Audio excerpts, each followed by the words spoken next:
ገንዘብ ለማግኘት ብለህ ከትዳር ጋር የምትጠብቅ ከሆነ ምድር ተከፍታ ብትውጥ ይሻላል ይላል። ምክንያቱም ገንዘብ ዓላማ አይደለም። ምክንያቱም ገንዘብ መጪ ያጅ ነው። ይገባል፣ ይወጣል፣ ይተረፋል፣ ይከሰራል። ገንዘብ ብለህ ገብተህ ገንዘቡ ያለቀ እንደሆነ ትታት ልትሄድ ነው፣ ትተሽው ልትሄጂ ነው። ይሄ ዓላማ አይደረግም። ስለዚህ ገንዘብን አትሹ።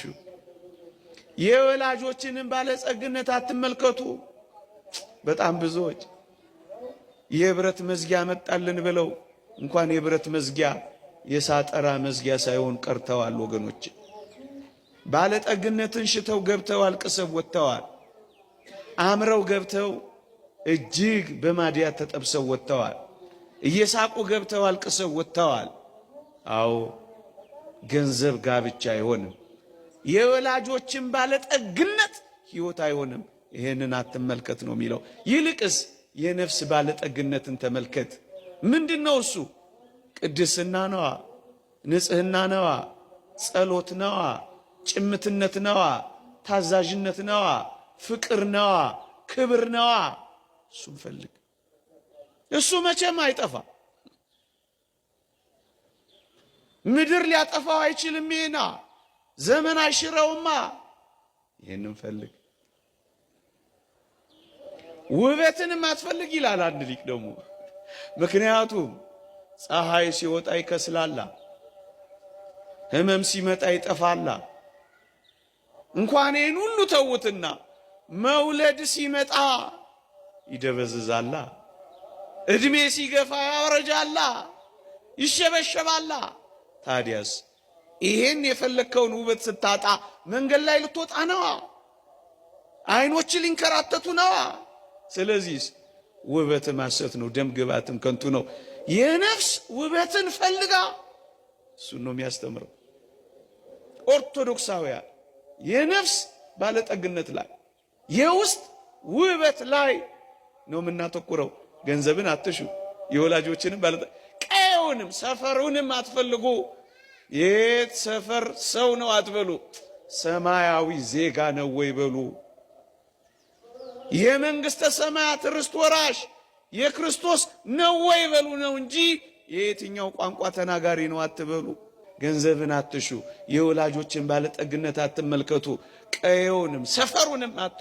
ክርስቲያን ከሆነች ይበቃሃል። የእግዚአብሔር ቃል ሴት ባሏ በሕይወት ሳለ በሕግ የታሰረች ናት። ባሏ ቢሞት ግን የወደደችውን ልታገባ ነፃነት አላት ካለ በኋላ በጌታ ይሁን እንጂ ይላል። ሃይማኖተኛ ትሁን እንጂ ምን አገባንት?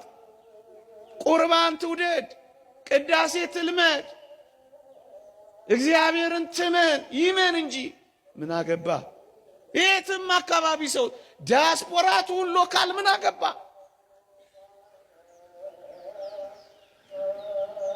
ትዳርን የሚሰጠው ሰፈር ሳይሆን ፍቅር ነው። የትዳር ምንጩ እግዚአብሔር እንጂ ብሔር አይደለም ወገኖቼ። ብዙዎች በዚህ ዘመን በዚህ ተጎርተውብናል። ውበትም አይሆንም። ዮሐንስ አፈወርቅ የመሰለው ምሳሌ ነግሬያችሁ ላብቅ።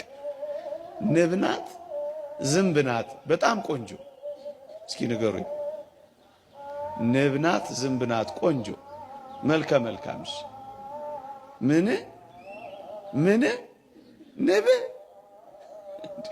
ንብማ ምስኪና ታላያችኋትም ድርፉጭ ያለች መብረር እንኳን ማትችል ዝንብ ናት እንጂ ቅጥን ሞዴሊስት የምትመስል ስሊም የሆነች ወዲህ ወዲያ ብርር ዝንብ ናት ይልና ማር የምትሰራው ግን ማናት?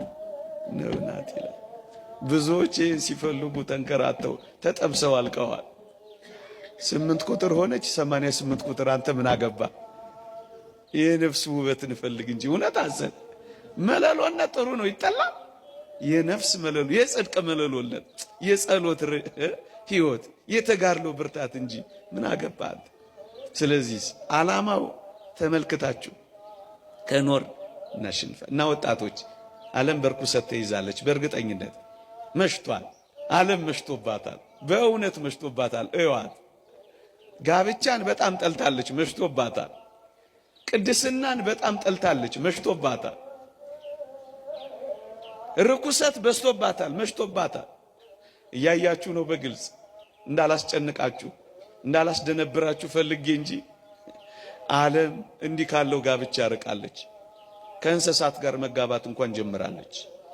የሜክሲኮን ባለስልጣን አላያችሁትም? ከአዞ ጋር ተቃቅፎ ረክሳለች። ካናዳን የምታክል ታላቅ ሀገር አላያችኋትም? ይህንን አዋጅ አውጃለች።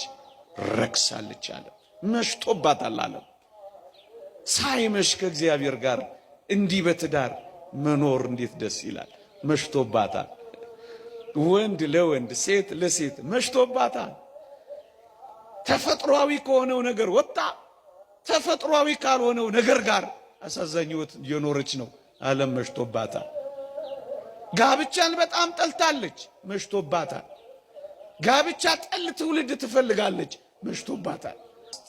እግዚአብሔርን ተስፋ አድርገን ወደዚህ ልንመጣ ይገባል። ይሰማችኋል? መሽቶባታል አለ። ትውልድ መሽቶባታል። ሰው አልፈልግ ብላለች። መሽቶባታል። በብዙ በሽታዎች ትውልድን መጨረስ ይዛለች። መሽቶባታል። መሽቶባታል። መሽቷል። ዘመን እያለቀ ነው እና ከጌታችን ጋር እንደ ሉቃስና እንደ ቀለዮጳ መሽቷልና ከኛ ጋር እደር ልንለው ያስፈልጋል። ማን ከኛ ጋር እንዲሆን ትፈልጋላችሁ ከጌታችን በቀር? መሽቷል እኮ። ተስፋ እየተሟጠጠ ነው። መሽቷል። የተመረኮዝንባት ዓለም እያያችኋት ነው። ደስ አትሰኝ። ሳቅ እየጠፋ ነው። እንባ እየቀደመ ነው። የቆምንበትን እስክንጠራጠር ድረስ መኖር ስጋት እየሆነ ነው። መሽቷል። ስለ ጦር መሳሪያ ቅነሳ ያወሩ የነበሩ መሪዎች አስገራሚ የሆኑ ጦርነቶች ወደ መቀስቀስ ሄደዋል።